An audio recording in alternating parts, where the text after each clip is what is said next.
Dexter, welcome to the show. Your first time on Believe in Vikings, probably because it's the first time that the Vikings and Chiefs have played in about 4 years. How are you, good sir? I'm doing pretty good, man. Enjoying life, man. Girl dad of the year. And I stand that. I'm doing good. Amen. All right, man. So you played for the Chiefs. What was it, about 4 or 5 years, right up to the very Yeah. beginning of the Andy Reid era? Yes, 2010 up to 14. And I had 1 year with Big Red, Andy Yeah. Reid. Yeah. All right. Well, we're gonna get your opinions on this matchup, and I want to start with one to kind of set the table for all the listeners in the panel here. Is it your expectation right now that the Kansas City Chiefs will repeat as Super Bowl champions this year? Yes, 100%. I say that because that's the home team. I'm always going to rock with those guys. But just knowing Andy Reid and knowing how he prepares those guys and let those guys show it their personalities. And it doesn't matter if they have 20 Dexter McClusters, all 20 are going to touch the ball. So I definitely think it's going to be hard to stop those guys. Okay. Well, I'm with you there. Patrick Mahomes to me is just always on another level, and I would never bet against him. So, as long as you have him in the fold with Andy Reid and Travis Kelce, and now all the Swifties behind them, I think they're good to go. Now, Dexter, when you were drafted in 2010, I know you were kind of that hybrid wide receiver running back position. And it seems like in today's era, that is used a lot more, like that positional versatility of being able to take the ball out of the backfield as well as being a slot receiver, stuff like that. Do you ever wish that you kind of had that start in today's era as opposed to when you started, 13, 14 years ago? Yeah. So me and my wife, we talk about it all the time.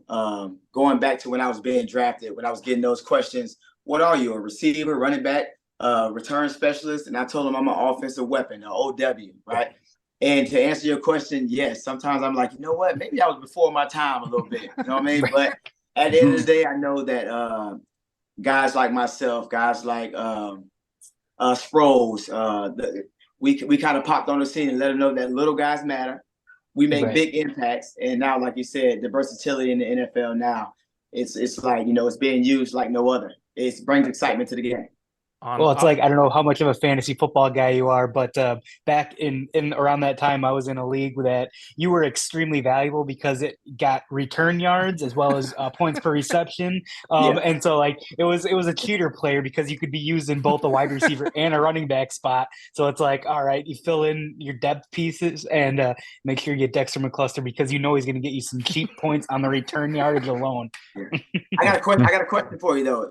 Was there any game that I was like, I let you down, man? Was there any game?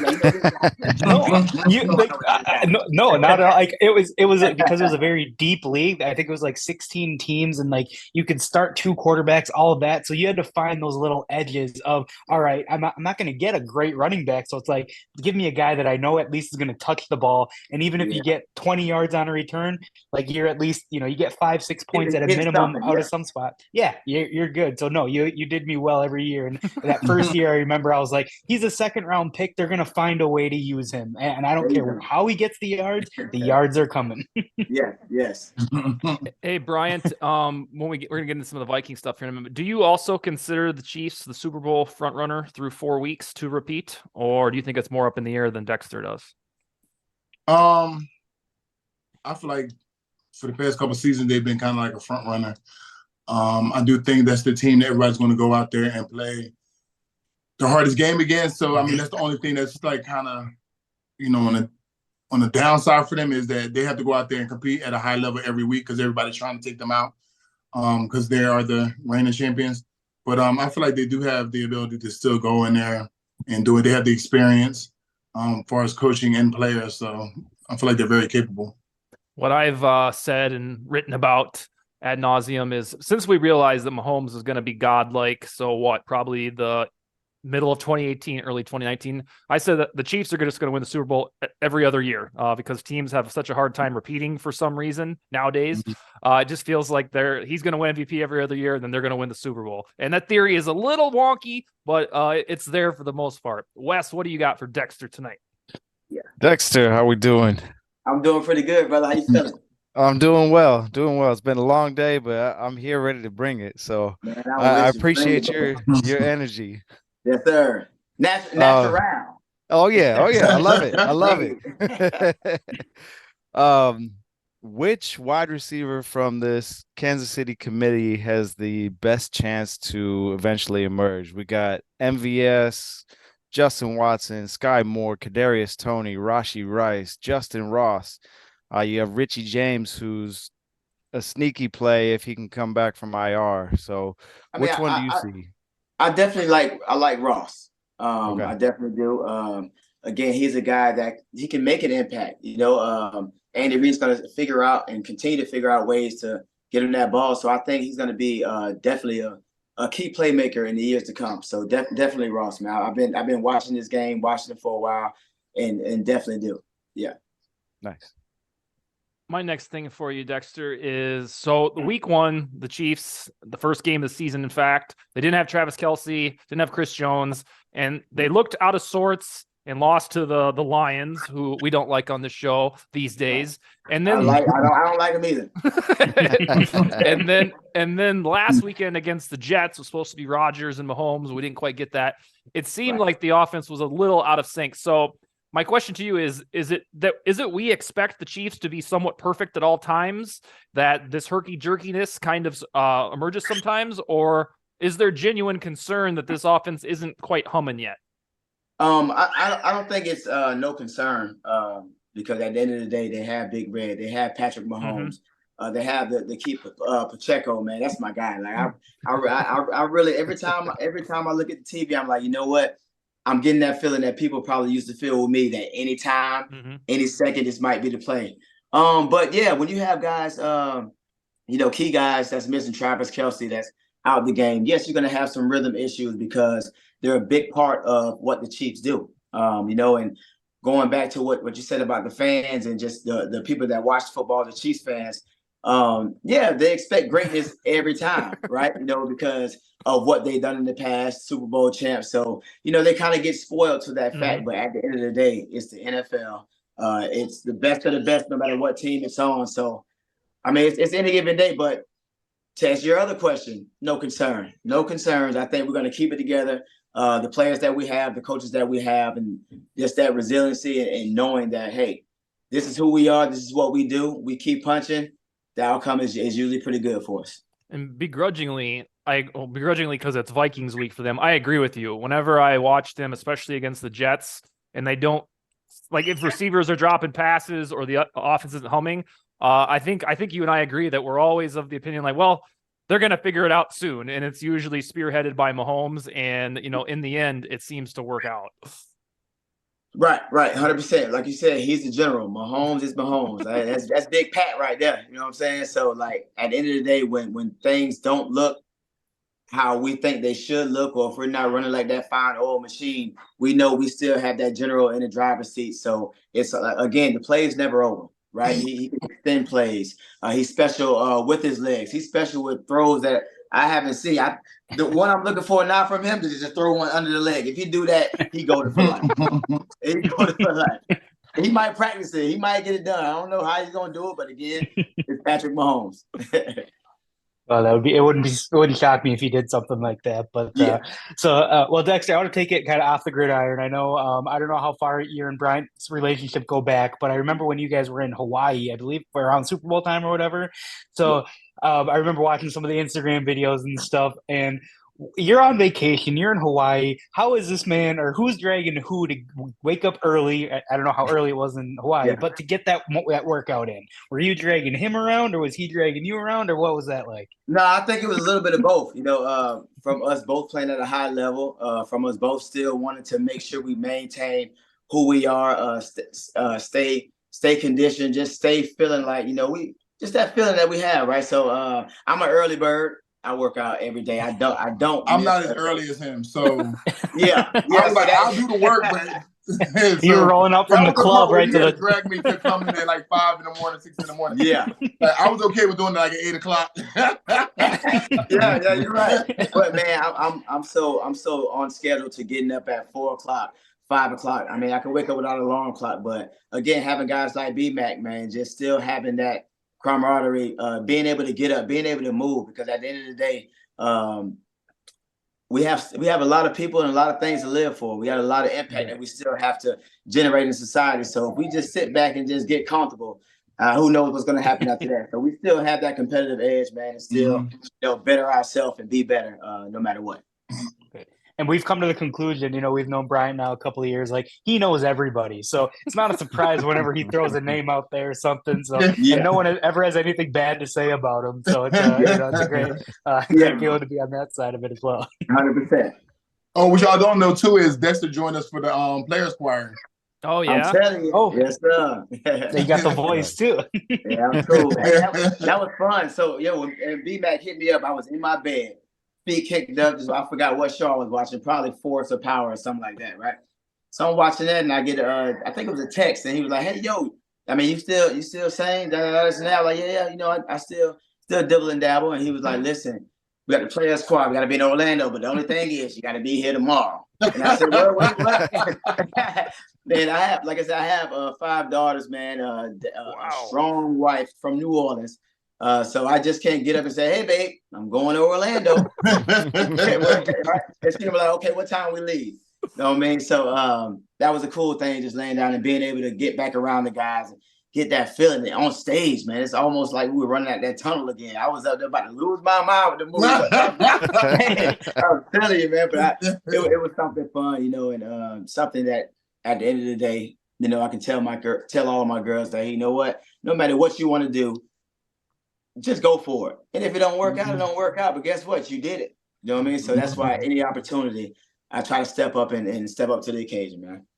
Bryant, I want to ask you back to a football note in case I forget. So the Vikings signed Dalton Reisner over 2 weeks ago, and he's a veteran with 4 years of experience, and he's supposed to be a pretty outstanding pass blocker.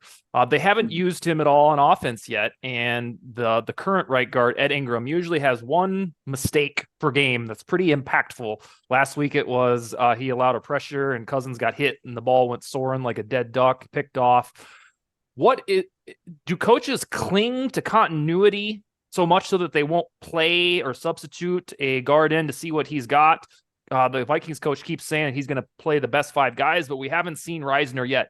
Is 2 weeks a reasonable amount of time to see the other guy? Whatever, he might not be showing them enough at practice for them to feel comfortable enough to throw him in the game. So therefore, it's like they're going to play their best 5 that they think are the best 5 at the time.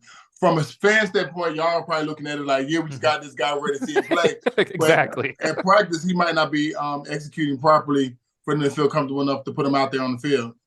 And it should be noted that the other guy, Ed Ingram, the one who in theory would be replaced, is an outstanding run blocker. And, on whether it's PFF or on the tape in general, he has that going for him. So I think they believe he'll figure out the pass blocking here before too long. But yeah, you're correct. Anytime Ed Ingram has like any type of mistake is an uproar. It's like, all right, God damn it, we got Dalton Reisner, put him in there. And they haven't done it quite yet. And he's been with the Vikings for 16 days now. So we shall see. Wes, what's your next thing for Bryant or Dexter? This will be for both you guys. Vikings, they enter this game 0-2 at home.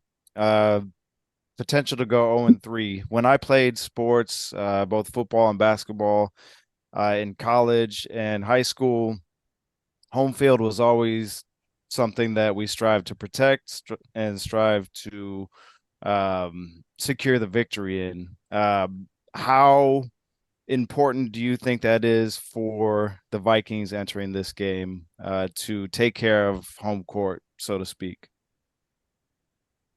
B, you want to take it or you want me to get it? Oh, I can go first. I feel like it's very important, especially on offense, because you have less distraction. The crowd is on your side. So I feel like you have a better chance of executing. So I remember, when I was playing, you always wanted to win all the home games and you wanted to split on the road, win at least the half on the road, and that puts you in good position. But you definitely want to take advantage of being, you don't have to travel anywhere. You know what I'm saying? So it's like less wear and tear on you. So being at home and having the crowd behind you usually gives you like a little more of a boost. So you want to kind of go in there and try to execute.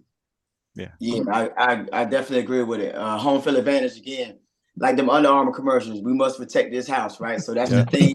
I don't think that thing is gonna ever go away. Like B-Mac said, you got your family, you got your friends. It almost feels like you got a little more to play for because you're at home.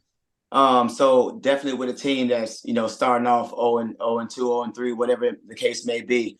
They're hungry for a win. They need a win. They feel pressure to have a win, right? So what do you have to lose? And those are those games that you got to be kind of be. It gets scary because at the end of the day, if you have nothing to lose, you're gonna go out there and give everything. You got trick plays. You got things that you would not normally do, but you know what? What do we have to lose? You want to get this win. So definitely home field advantage will help. Again, it gets tricky. So you know, we got to come with everything. We have to respect the unexpected, if that makes sense. On the other side of that, is it kind of like a sense of urgency knowing that how hard it is to win in the NFL, that it's even harder to win on the road, that, you know, you're coming in with that, I don't know if it's an edge or that extra, you know, load that you're carrying, knowing we have to win this game because we got to secure all that we can to position ourselves.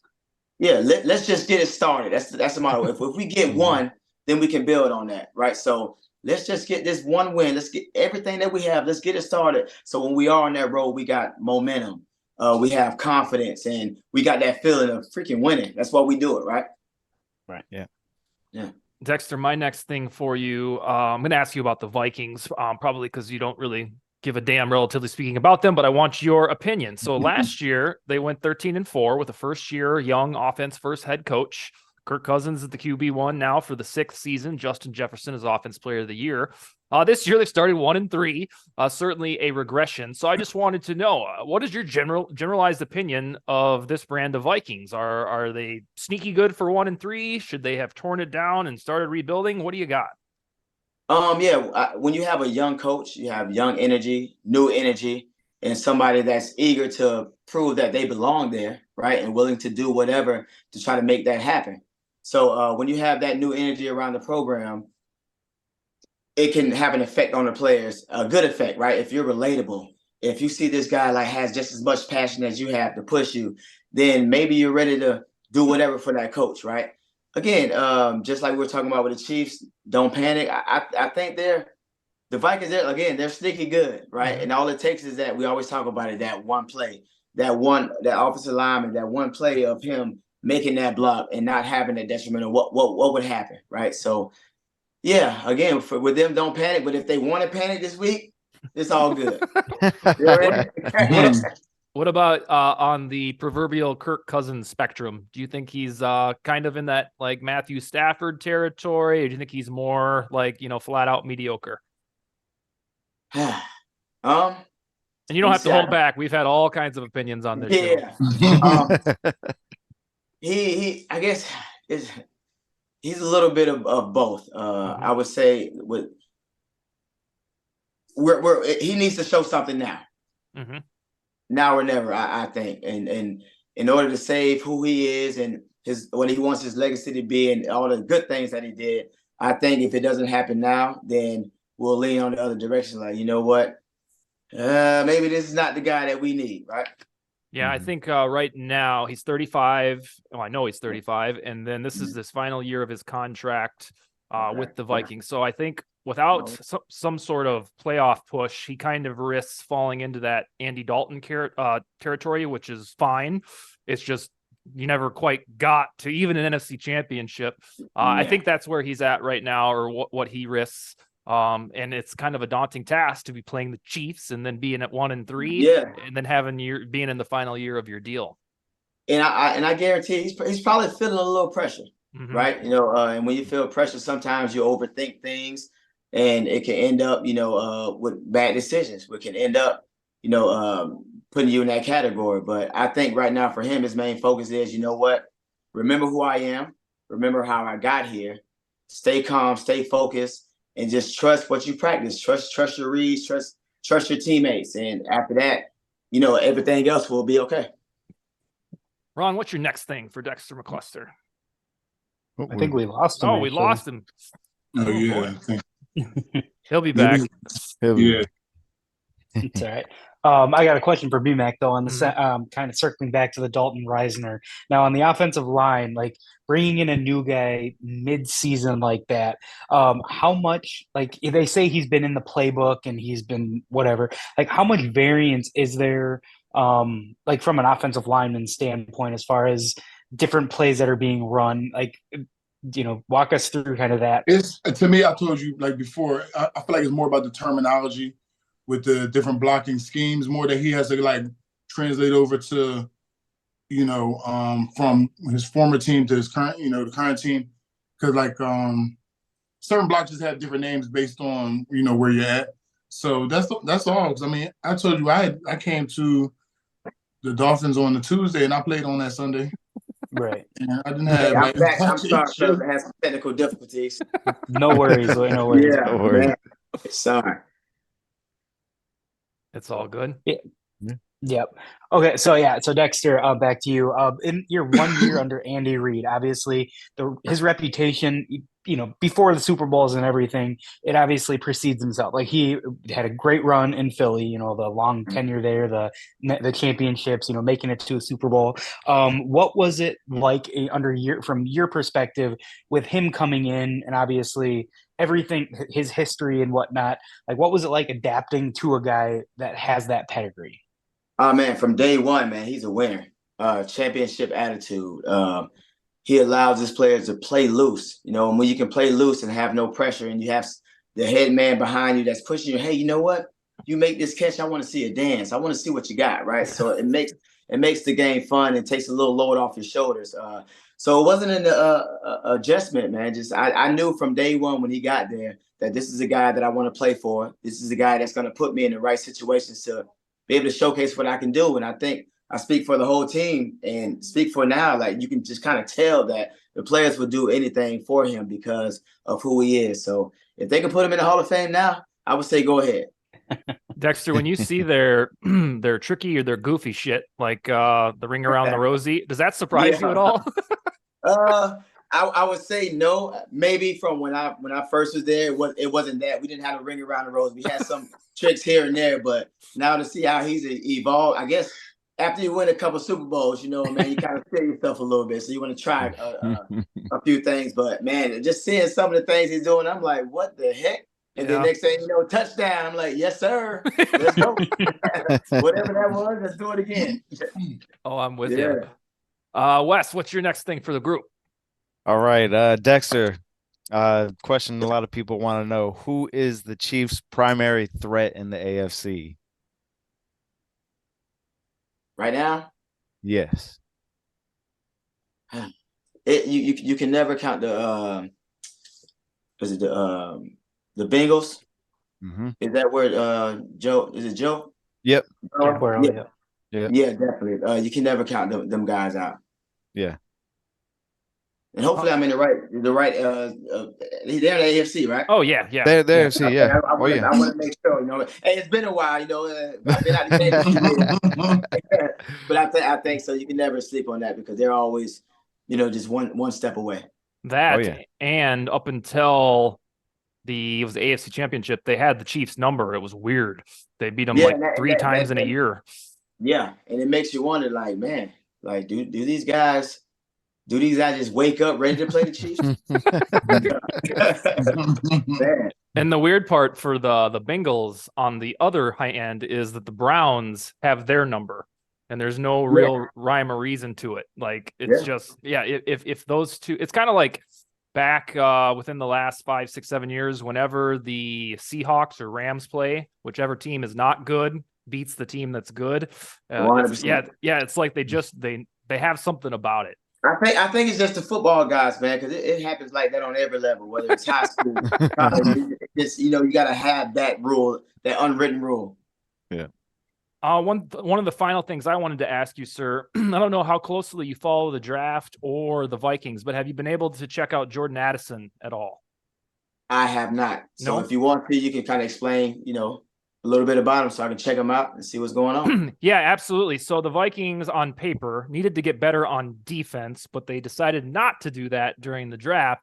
And they drafted Jordan Addison, who came from USC and was kind of a workhorse wide receiver, a smaller guy.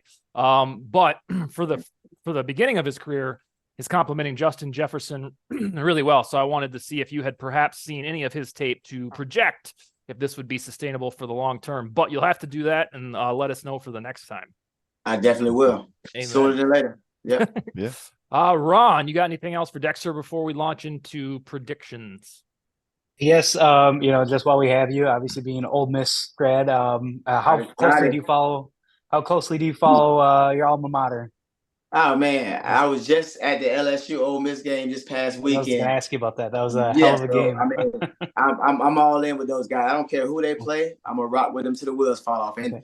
I mean, just going down there and seeing how different it is, man. Like the culture change and how Those these guys. powder blues too. Those things Man, look I'm clean. upset about that because I wish we had those, man. Those they fire. Yeah, And yeah. so also, like we've talked to Brian about this in the past, is there any well, I guess how involved with like football are you these days? Do you do any coaching? Is that something that you're looking to do? Obviously, being a girl dad is a little different because it's not 5 boys running around that you can get coaching. It's a different avenue there, and I'm sure they keep you busy. But have you thought about doing any sort of coaching or any sort of involvement in that sense?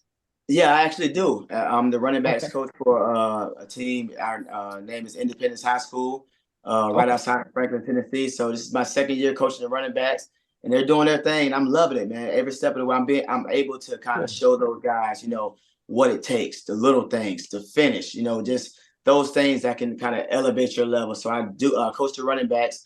I also run my own training and fitness business here in Tennessee, McCluster Fit. So. I got athletes from 40 years old all the way up into college. I have just everyday regular people that want to be fit from ages 20 to 62, I think is my oldest client. So I'm just trying to find a way to, spread that light that I had on the field. I was a difference maker, and I want people to know who I am outside of the helmet so they can see, Good. like, you know what, this is why this guy was able to do this in the league, being 5'8", 168 pounds, because everything that he does, he believes it. Everything he does, he's worked for it, and he's willing to pay the price for it. So I'm enjoying it. So coaching is kind of pulled me in. So, Ole Miss, if you're listening, hello. There you go. One stupid question for you, Dexter, before we do predictions. And you probably get asked this all the time. If the Chiefs are playing the Titans, do you have a team, or is it just you just enjoy watching the game? So I'll try to be as politically correct as I can. At the end of the day, the Chiefs definitely gave me my first opportunity. They believed in me first. And then coming to the Titans, free agency, they saw something in me. They believed in me as well. So they both hold a special place in my heart. But I'm always rooting for the Chiefs because they showed the first love. But at the end of the day, I'm going to cheer for just a good game. I want to see everybody successful. And at the end of the day, whoever wins, it's a win-win. It's a win-win. So I'll just say we're split down the middle. All right. I have a sinking feeling between the five of us, we're going to come to a unanimous prediction here, but let's get it out of the way. Bryant, Vikings, Chiefs, who wins and what's the score? Yeah, I think I'm going to go with the Chiefs this week. 27-14. Okay. I have the Chiefs as well. Like, I would love to assume that this will be the game where the Vikings stop turning the ball over and everything clicks, but I've been saying that shit for a month now, and I'm not going to click a moron anymore. So, regrettably, again, much to my chagrin, I say Chiefs 30-20, sending the Vikings to 1-4, but with the Bears on the horizon. Wes, what do you got? I'm not going to back down from my prediction earlier. I will I gave you an stick to my out too. guns. I gave you I an know out. you did. I will go 31-27 Vikings. I don't think that they can start the year 0-3 at home and look themselves in the mirror and consider themselves playoff worthy if they do so. So this is a put up or shut up game. I agree with the stakes. Ron, what do you got? Well, I think the Vikings will play well. I think they'll surprise people in how, being able to not shoot themselves in the foot. But I think the Chiefs just have too much, namely when it comes to obviously Mahomes, but also Andy Reid doesn't have blunders, like whether it's play calling or clock management or anything. And Kevin O'Connell hasn't shown that he can avoid those. Whatever the case may be, he seems to always have something that you're second guessing or questioning. And that comes with experience, obviously. But when Andy Reid and Patrick Mahomes are on the other side, it's just too hard to go against. So I do think the Chiefs will win. Probably, yeah, something about like 31-28. I do think the Vikings make it close, but I just don't see a way that that we can actually come out of this game with a victory. Hope I'm wrong. Dexter, predictably, finish us off with a winner and a score. I'm gonna say the Chiefs are gonna win. I say the score 28-13. The reason I say that is I think the Chiefs are gonna start off hot. We're gonna get a big lead, and then those Vikings are gonna fight back as much as they can to make people say, uh-oh. And then I think we're gonna go ahead and close it off with that 28-13 victory after we give them a little bit of hope. That sounds like a Vikings game if I ever heard one. Hey, B-Mac, don't throw me on the ground, brother. Don't hit me. My bad. Well, listen, Dexter, next year the Vikings play the Titans in Tennessee. So is it cool if we hit your line about a year from now and we can do the same thing but talk about the Titans? I know. Yeah, you just switch hats and you'll be all good. Yeah, we good. All right. Well, thank you again, sir, for joining us. We'll talk to you. We'll have Bryant reach out to you probably around this time next year. Anything else from the group? Nope. No. All right. Well, you guys have a wonderful evening, and thank you again, Dexter. Thank you, Dex. Thank you. Guys. I had a blast, Thanks for brother. joining us. Later. Yeah.